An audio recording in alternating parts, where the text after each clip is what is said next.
In this video, we'll go over all the WoW news from the past week and try to compress it into a bite-sized video. The weekly event for this week is Bonus Battlegrounds. The Archaeology Bi-Weekly is for the Starlight Beacon item. The Dark Moon Fair is in town this week, which means 10% extra rep buffs, in addition to the 100% rep buff that's going on until the pre-patch. The Mythic Plus affixes are Raging, Tyrannical, and Explosive. And some of the spicy corruptions from the corruption vendor, they have Expedient 3 on there right now, which is the one that gives you haste. So I know I'm going to be farming out whatever the currency is called in order to get as many of those as possible before they remove corruptions in the next couple of weeks. And now on to some other WoW-related news. Official Blizzard poll. They put out something for people to choose a mount for them to give everyone who orders Shadowlands. Currently, the mount options are a Trent, a Book that you can ride, a Slime Cat, a Nerubian, and a Caterpillar. Everyone should go vote on the Caterpillar. And now let's go on to Shadowlands stuff. In Shadowlands, they announced that they're going to remove a lot of burst cooldowns from the global cooldown. Blizzard said that originally, when they put a whole bunch of stuff on the global cooldown, they were going to try to offset the horribleness of having to push buttons and do nothing by giving a lot of the abilities something else when you push the buttons, so that you don't just sit there and do nothing while the buff just happens. And then they never actually did that for a lot of abilities. They did it for some, like maybe one or two, and they kind of just forgot about all the other ones. So what they said was, since we didn't do that, we're just going to remove them, but we're going to keep everything else. So like a lot of the defenses are still on the global cooldown. Blizzard also announced some focused PvP testing is underway in the Shadowlands beta.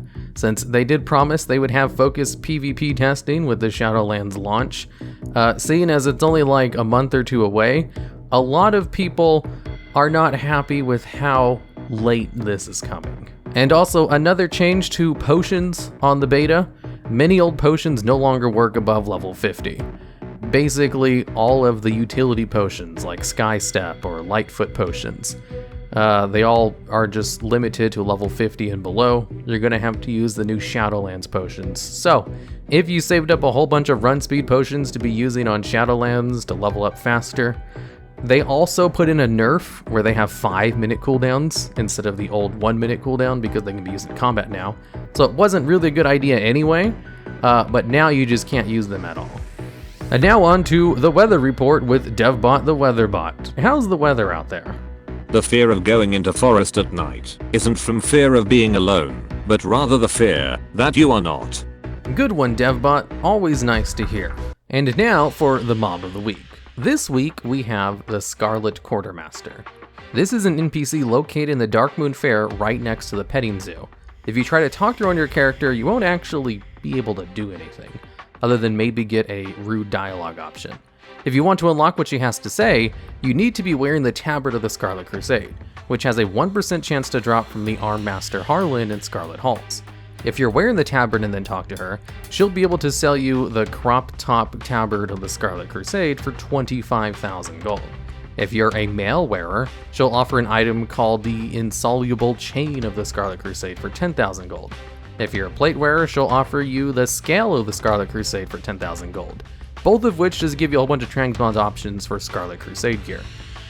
Unfortunately, there are no extra rewards for cloth or leather wearers, which are the only two armor classes I have which own the tabard, so I'd have to go out and farm it on my mail and plate wearers if I wanted to buy the transmog. And for something to do in WoW, did you know you can see yourself in horrific visions? Located in the Orgrimmar Horrific Vision, if you look directly to your left when entering Orgrimmar, you'll see a whole bunch of cages. Inside one of the cages will be a clone of your character cowering, locked inside. In fact, there are many other cages throughout the visions which will also have a chance to have your character inside of them. And it looks like whatever your character currently looks like. So if you have some kind of item or mount that changes your appearance, like the Sandstone Drake, that you inside the cage will change to whatever you look like. Alright, and with that, I'll see you all next week.